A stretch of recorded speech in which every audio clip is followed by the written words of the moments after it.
Chilli powder అన్ని రకాల వంటలకు పచ్చళ్లకు సరైన chilli powder. No colour no chemical.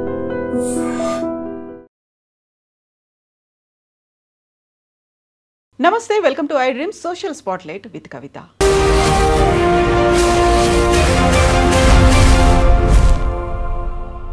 ఆదివారం 2 తెలుగు రాష్ట్రాలని కుదిపేసేలాంటి ఒక వార్త.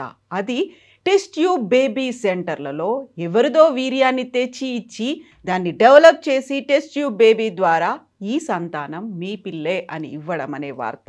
ఎందుకని ఇలాంటి అక్రమాలు జరుగుతున్నాయి? చూసి చూడనట్టుగా వదిలేస్తున్నారా? నిర్లక్ష్యం ఉందా? లేకపోతే ఫ్యామిలీలో తల్లిదండ్రులుగా లోపమేమైనా ఉందా? ఎక్కడ మనం జాగ్రత్త పడాల్సినటువంటి అవసరం ఉంది? మనతో పాటుగా ఉన్నారు సోషల్ యాక్టివిస్ట్ కృష్ణకుమారి గారు. అమ్మ నమస్తే. నమస్తే. సో సృష్టి test tube baby centre almost 100 కోట్ల స్కామ్ జరిగింది అనేది. 90,000కు ఒక పసిబిడ్డను కొనుక్కొస్తారు, ఇది మీ బిడ్డే అని అమ్ముతారు. 30 లక్షల నుంచి 40 లక్షల మధ్య వాళ్ళకి సంపాదన ఒక పసిబిడ్డ పేరుతో ఉంది. ఏం జరుగుతుందమ్మా అసలు? అంటే ఇప్పుడు ఈ 30-40 లక్షలు వాళ్ళు ఒక్కళ్ళే తీసుకుంటున్నారని మీరు అభిప్రాయపడుతున్నారా? మధ్యలో చాలామందికి వాటాలు వెళ్తున్నాయి. అలానే నేను టెస్ట్ ట్యూబ్ సెంటర్ వాళ్ళని ఏమి వెనకేసుకు రావట్లేదు, అందరినీ అనట్లేదు, అసలు వాళ్ళని వెనకేసుకు రావట్లేదు. మన వ్యవస్థలోనే లోపం ఉందని చెప్పటం నా ఉద్దేశం. ఎవరికి చేరాల్సిన ముడుపులు వాళ్ళకి చేరుతున్నాయి. ఏ ముడుపులు ఎవరికి చేరకపోతే ఆమె పైన 10 కేసులు ఉంటే ఆమె ఎలా బిజినెస్ రన్ చేయగలుగుతుంది చెప్పండి? మనలో మాట. ఇప్పుడు బిడ్డలు కావాల్సిన వాళ్ళది అదొక బలహీనత. ఆ బలహీనతను ఆసరా చేసుకొని వీళ్ళు మోసం చేయగలుగుతున్నారు. వాళ్ళకి బిడ్డ కావాలి, వీళ్ళు బిడ్డని ఇస్తారు. ఇప్పుడు ఈమె ఏం చెప్పింది? టెస్ట్ ట్యూబ్ విధానం కాదు, సరోగసీ విధానం ద్వారా బిడ్డనిస్తాను అని చెప్పింది మీకు. అయితే సరోగసీకి ఒక ఫ్యామిలీ ఒప్పుకుంది అని చెప్పింది. వాళ్ళు వైజాగ్లో ఉన్నారు అని చెప్పి వైజాగ్లో వాళ్ళ సెంటర్లో ఆ అమ్మాయిని చూపెట్టి ఈ అమ్మాయే మీ బిడ్డను కంటది అని చెప్పింది. సరే, బిడ్డ కన్నారు, ఇచ్చేశారు. వీళ్ళు ఇచ్చే ముందే ఏమడిగారంటే బిడ్డను తీసుకునేటప్పుడే మాకు డిఎన్ఏ టెస్ట్ కావాలి అని అడిగారు. ఏదో కొంచెం అవేర్నెస్ ఎక్కువగా ఉన్నట్టుంది వీళ్ళకి. అడిగితే ఈమె డిఎన్ఏ టెస్ట్కి వాళ్ళైతే హడావుడి పడుతున్నారు, కానీ ఈమె హడావుడి పడట్లా. 4 రోజులు చూసి పిల్లోడి నవ్వులు చూసి వీళ్ళే ఊరుకుంటారులే అనుకుంది ఆవిడ. కానీ పిల్లోడి నవ్వులు చూసి వాళ్ళేమీ మురిసిపోకుండా మాకు డిఎన్ఏ టెస్ట్ కావాల్సిందే అని అడుగుతుంటే ఈమె చేయించట్లేదు. ఇంక వాళ్ళు ఢిల్లీలో చేయించుకున్నారు. ఈ బిడ్డ వీళ్ళ బిడ్డ కాదు అని తెలిసింది. ఇప్పుడు సరోగసీ విధానం అంటే ఏంటి? ఈమెలో ఉన్న అండాన్ని అతనిలో ఉన్న వీర్యాన్ని కలిపి బిడ్డని పిండాన్ని తయారు చేసి ఆమె గర్భంలో ప్రవేశపెడతారు. ఇది విధానం. అయితే ఈ ప్రాసెస్లో ఈ అండాన్ని, ఈ వీర్యాన్ని, వీటన్నిటినీ కలిపి చేసి ఈ కష్టాలన్నీ ఎందుకు పడాలి? ఒక మనిషి ఆల్రెడీ భార్యాభర్త ఇద్దరు, ఒక భర్త ద్వారా ఒక భార్య గర్భవతి అయింది, ఆమె బిడ్డను ఇచ్చేస్తానంటుంది. ఆమె సరోగసీ మదర్ అని చెప్పింది. ఆమె న్యాచురల్గానే భర్త ద్వారా బిడ్డను కన్నది, బిడ్డను వీళ్ళకి ఇచ్చేసింది. ఇప్పుడు ఈమెకి మిగతా 60 చాకరీ అంతా తగ్గిపోయిందా లేదా? డాక్టర్గా ఆమె చేయాల్సిన చాకరీ తగ్గిపోయింది కదా. ఇప్పుడు పిండాన్ని తయారు చేయడమే కాదండి, మళ్ళీ ఆ పిండాన్ని ఆ అద్దె గర్భంలో ప్రవేశపెట్టి ఆమెను కాపాడాల్సిన అవసరం. రెగ్యులర్గా మానిటర్ చేయాలి, ఆమెకి ఇన్సూరెన్స్ కట్టాలి. ఆమె ఎన్ని రూల్స్ ఉన్నాయో సరోగసీ చట్టంలో. ఒకప్పుడు అసలు ఇన్ని రూల్స్ రెగ్యులేషన్స్ లేవు సరోగసీ చట్టంలో. ఇప్పుడు 2021లో కానీ 2022లో కానీ సరోగసీ చట్టం వచ్చింది. ఈ చట్టం ప్రకారం చాలా పకడ్బందీగా ఉంది ఈ చట్టం. కానీ ఈ చట్టాన్ని తూచా తప్పకుండా పాటిస్తే గనక ఈ సెంటర్స్ వాళ్ళకి పెద్దగా డబ్బులు మిగలవు. ఎందుకు మిగలవంటే ఇది ఒకసారితోటి సక్సెస్ అయ్యే ప్రోగ్రాం కాదు ఇది. ఇది పదే కనీసం ఒక 2-3 ట్రయల్స్ అయినా అయితే కానీ ఆ పిండం నిలబడదు. మళ్ళీ ఆ పిండాన్ని తీసుకెళ్ళి ఆ గర్భంలో పెట్టిన తర్వాత అది అబార్షన్ అవ్వదు అనే గ్యారంటీ లేదు. యాక్సెప్టెన్స్ అనేది అక్కడ కూడా ఉండాలి. పైగా ఇలాంటి బిడ్డలు ఇలా కనేటప్పుడు కంటిన్యూస్గా 6 నెలల వరకు ఈ పిండం గుండె కొట్టుకుంటుందా లేదా, ఈ అవయవాలు తయారవుతున్నాయా లేదా, తల్లి ఆరోగ్యం బాగుందా, బిడ్డ ఆరోగ్యం బాగుందా, బిడ్డ గ్రోత్ బాగుందా లేదా, ఇదంతా చూసుకోవడానికి ఒక డాక్టర్ని ప్రత్యేకంగా ఆమె కోసం పెట్టాలి, ఒక పర్యవేక్షకురాలని పెట్టాలి. ఇంత చాకిరి ఎందుకు? ఎవరో వచ్చి బిడ్డను కనేసి ఇలా మొహాన్ని వేయటానికి సిద్ధంగా ఉన్నప్పుడు ఇంత చాకిరి ఎందుకు చేయాలి అనుకుంది ఆవిడ. నిజానికి ఈ బిడ్డ కావాలనుకునే తల్లిదండ్రులకు కనుక ఈ అవేర్నెస్ లేకపోతే ఈ కథ సుఖాంతం అయ్యేది. అసలు మనం మాట్లాడుకునే వాళ్ళమే కాదు. అవును కదా, పట్టుబట్టి డిఎన్ఏ టెస్ట్ కోసం వెళ్ళడమే జరిగింది. అయితే ఇక్కడ దీని విషయంలో మార్పులు రావాలి అంటే అసలు టోటల్గా సరోగసి విధానాన్నైనా రద్దు చేయాలి ఒకటి. రెండోది పూర్తిగా పర్యవేక్షించాలి. అసలు నిజంగా వీళ్ళకి పర్యవేక్షించే బుద్ధి జ్ఞానమే కనుక ఈ ప్రభుత్వాలకు ఉంటే, కనుక ఈ యంత్రాంగాలకు ఉంటే, ఆమె మీద 10 కేసులుంటే ఆమె ఎట్లా నడుపుతుంది చెప్పండి మీరు. ఇక్కడ అలసత్వం ప్రభుత్వాందే. ఇప్పుడు మోసం పోయేవాళ్ళు ఉన్నప్పుడు మోసగించే వాళ్ళు ఎప్పుడు రెడీగా ఉంటారండి.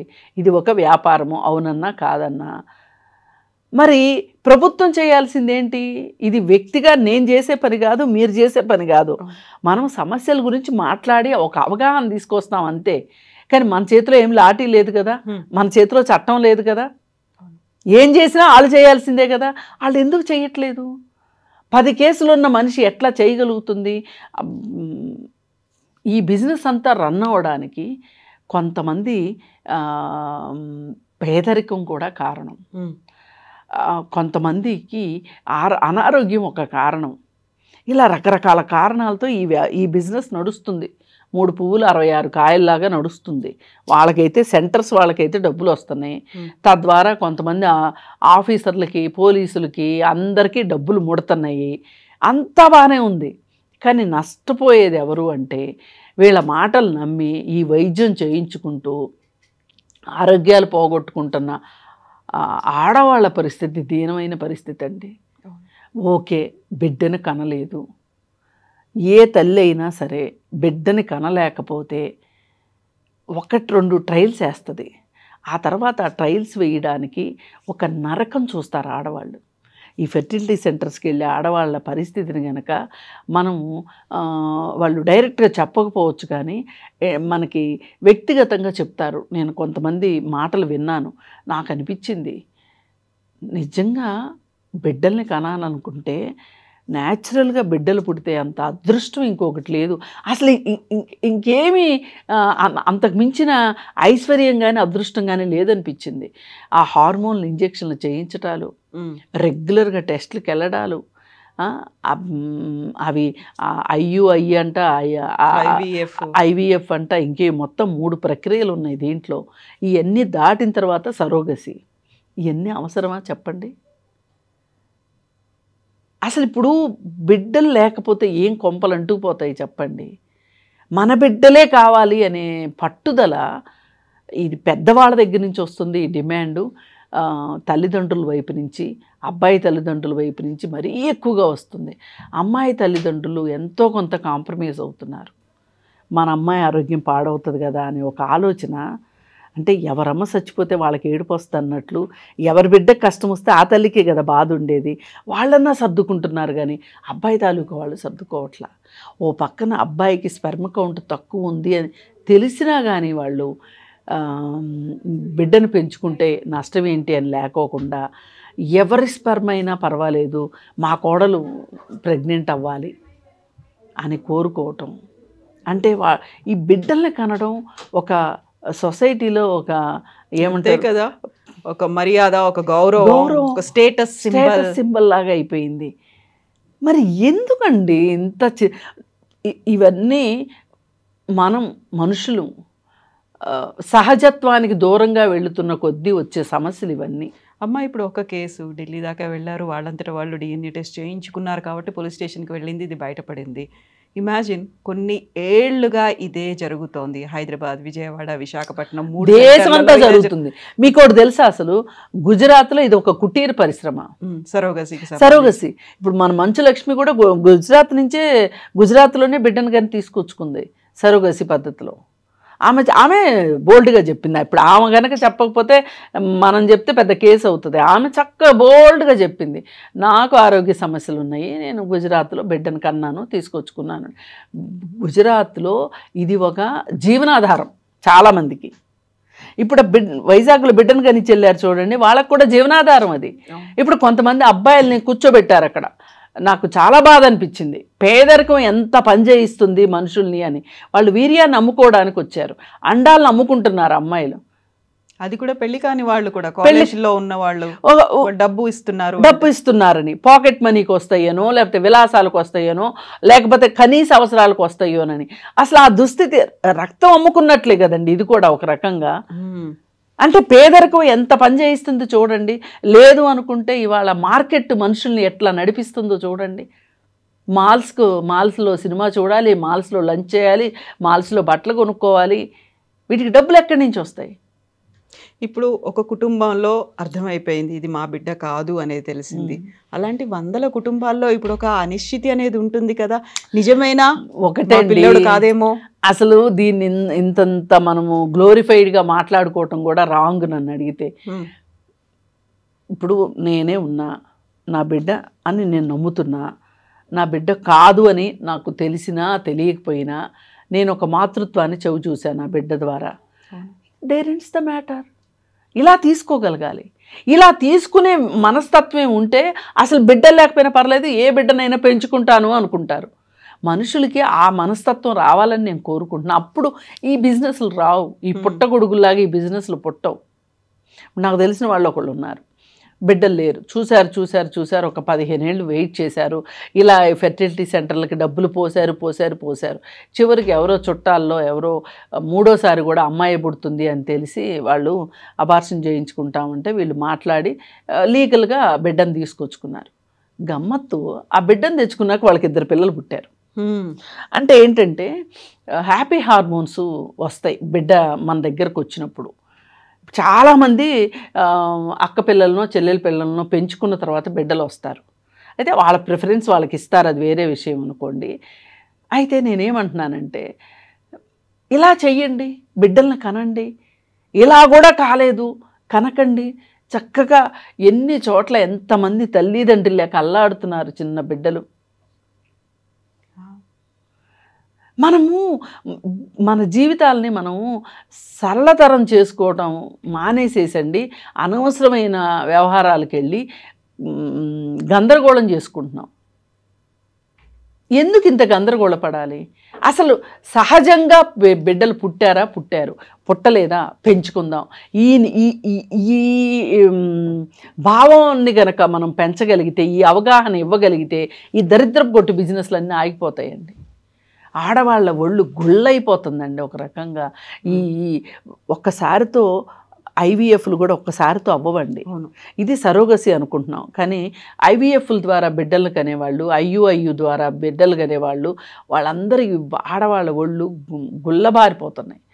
అసలు ఎంత అంటే ఎంత హార్మోన్స్ ఇస్తారు, ఇంజెక్షన్స్. ఎగ్స్ పుట్టకపోతే అంటే వాటిని రిట్రీవ్ చేయడంతో పాటుగా మళ్ళీ వాటిని జనరేట్ చేయడానికి ఎగ్ గ్రోత్ కోసం చాలామందికి ఎగ్ గ్రోత్ ఉండట్లేదండి. ఎగ్స్ ఉంటున్నాయి కానీ గ్రో కావట్లే. ఆ ఎగ్స్ గ్రోయింగ్ కోసం అని చెప్పి మందులు ఇస్తున్నారు. ఆ న్యాచురల్ పద్ధతిలో అవి ప్రయాణించట్లేదు, న్యాచురల్ పద్ధతుల్లో ఫలదీకరణం చెందట్లేదు. అంటే మన జీవన శైలిలో వచ్చిన మార్పులు ఇవన్నీ. మార్పుల వల్ల ఇలా జరిగినాయి. మనం ఇక్కడ ఆలోచించుకోవాల్సింది, మనకు అసలు బిడ్డలే పుట్టరా, పుట్టే అవకాశం ఉందా, ఈ పుట్టడానికి అవరోధాలు ఏంటి అనేది ఆలోచించుకోవాలి. ఆలోచించుకొని అసలు పుట్టరు అంటే చక్కగా పెంచుకోవటం ఎంత ఉత్తమమైన పని అండి. వీళ్ళకి 100 కోట్ల బిజినెస్లు చేయించడానికి మన బలహీనత, మన ఆశ వాళ్ళకి పెట్టుబడి అయిపోతుంది కదా. నిజంగా లైసెన్సులు కూడా లేకుండా స్పెర్మ్కి సంబంధించినటువంటి కలెక్టింగ్ పాయింట్లు, సెంటర్లు ఉన్నాయి.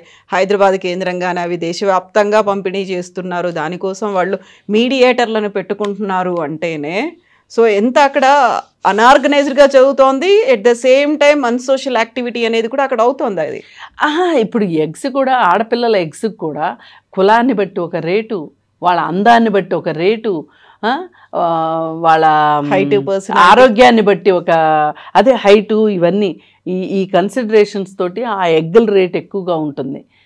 ఇది నిజంగా వీళ్ళు అమ్ముకునే దుస్థితిలోకి వీళ్ళు వెళ్ళడము, వాటి అవసరంతో ఇంకొకరికి బిడ్డలు పుట్టాల్సిన పరిస్థితి రావటము, రెండు ఒక రకంగా బాధాకరమైన విషయాలండి.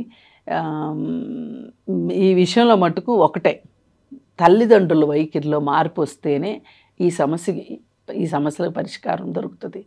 ఇంకా కాదు కూడదు, ఈ సెంటర్స్ ఇట్లాగే ఉంటాయి, ఈ హాస్పిటల్స్ ఇట్లాగే ఉంటాయి అంటే ఒకటే విధానం, పర్యవేక్షణ అయినా సరిగ్గా చెయ్యండి. మీరు పర్యవేక్షణ చేయటం మీకు చేత కాకపోతే సరోగసిని తీసి పారేయండి. ఇప్పుడు డాక్టర్ నమ్రత మీద ఆల్రెడీ కేసులు ఉన్నాయి. తన గతంలో కూడా జైలుకు వెళ్ళొచ్చింది అన్న తర్వాత ఇంకొక హాస్పిటల్లో ఇంకొకరి డాక్టర్తో తను ఇవన్నీ కూడా చేయిస్తోంది అంటేనే ఎంత ప్లాన్డ్గా ఉన్నారు. మనం ఎందుకు మోసపోతున్నాం ఇలా అనేది. అందుకే అంటున్నా, ఇప్పుడు కనీసం ఈ అవేర్నెస్ అయినా వచ్చింది కదా మీకు. ఇప్పుడు వాళ్ళు డిఎన్ఏ టెస్ట్ అడిగారు, డిఎన్ఏ టెస్ట్ చేయించి ఇవ్వాల్సిన బాధ్యత ఆవిడకుంది. ఇప్పుడు ఒకటండి, మనం బంగారం షాప్కి వెళ్తాం, మన ఇంట్లో 999 క్యారెట్స్ హాల్ మార్క్ ముద్రున్న బిస్కెట్ మన దగ్గర ఉంటుంది. ఆ బిస్కెట్ తీసుకెళ్ళి బంగారపు షాప్లో ఇస్తాము. మన బంగారంతోనే చేశారని గ్యారంటీ ఏంటి? మనం సహజత్వానికి దగ్గరగా ఉంటే గనక, ఇప్పుడు ఆడపిల్లలకి ఎందుకు బిడ్డలు రావట్లేదు, ఆడపిల్లలకే సమస్య ఉంటే, మగపిల్లలకి సమస్య ఉంటే ఎందుకు రావట్లేదు? సరైన నాణ్యమైన ఫుడ్ తీసుకోవట్లేదా వీళ్ళు? వీళ్ళ జీవనశైలి, వీళ్ళు చేసే ఉద్యోగాల, వీళ్ళు గాడ్జెట్స్కి ఎక్కువ దగ్గరగా ఉండటమా, ప్రకృతికి దూరంగా వెళ్ళిపోవటమా, కృత్రిమ జీవితాలకు అలవాటు పడటమా, ఇవన్నీ కారణాలు ఉన్నాయి. ఇవన్నీ తెలియనంత అమాయకులైతే ఎవ్వరూ కాదండి, అన్నీ తెలుసు మనకి ఈరోజు. కాకపోతే దీనికి మించి ఇంకోటి ఏదో ఆల్టర్నేట్గా ఉంది, ఆ ఫెసిలిటీ అనేది ఉంది, టెక్నాలజీ వచ్చింది కదా, అది హెల్ప్ చేస్తుంది అనే ఇంకొక భావన. అందుకని మీరు అన్నీ పక్కన పెట్టండి, అన్నిట్లోకి టెక్నాలజీ తెచ్చుకొని జీవితాలను అస్తవ్యస్తం చేసుకోకుండా సహజత్వానికి, నేను అదే మొదటి నుంచి చెప్పేది, సహజంగా ఉండండి, సహజమైన తిండి తినండి, సహజంగా ఉండండి. పిల్లలు పుడతారు, ఒక్కవేళ పుట్టరు ఏమవుతుంది? నిన్న ఒక విషయం, ఈ పెద్ద విషయంలో ఒక విషయం మరుగున పడిపోయింది. కానీ ఒక తల్లి బస్టాండ్లో బాబును వదిలేసి వెళ్ళింది కదా. అసలు మామూలుగా బిడ్డలు కంటానికి ఇన్ని కష్టాలు పడుతుంటే ఆమెకు చక్కగా బిడ్డలు పుడితే ఆ బిడ్డను వదిలించుకునే, నాకు మామూలుగా అయితే ఉక్రోషం రావాలి, కోపం రావాలి, అసహ్యం రావాలి. అలా వదిలేసి వెళ్ళినందుకు నవ్వెందుకు వస్తుందంటే నిర్వేదంతో కూడిన నవ్వు ఇది. ఓ పక్క వాళ్ళకి అలా అవుతున్నాయి, ఓ పక్క ఇలా అవుతున్నాయి. అందుకని మనకి జీవితాల్లో పిల్లలు కావాలి అనుకుంటే, ఏదైనా కావాలి అని అనుకుంటే కనుక దానికి తగ్గ శ్రమ చేయాల్సిందే. మనం ఒక జాగ్రత్త అయితే మనం తీసుకోవాల్సిందే. ఎస్ అమ్మా, థ్యాంక్ యూ సో మచ్ అమ్మ, థ్యాంక్ యూ.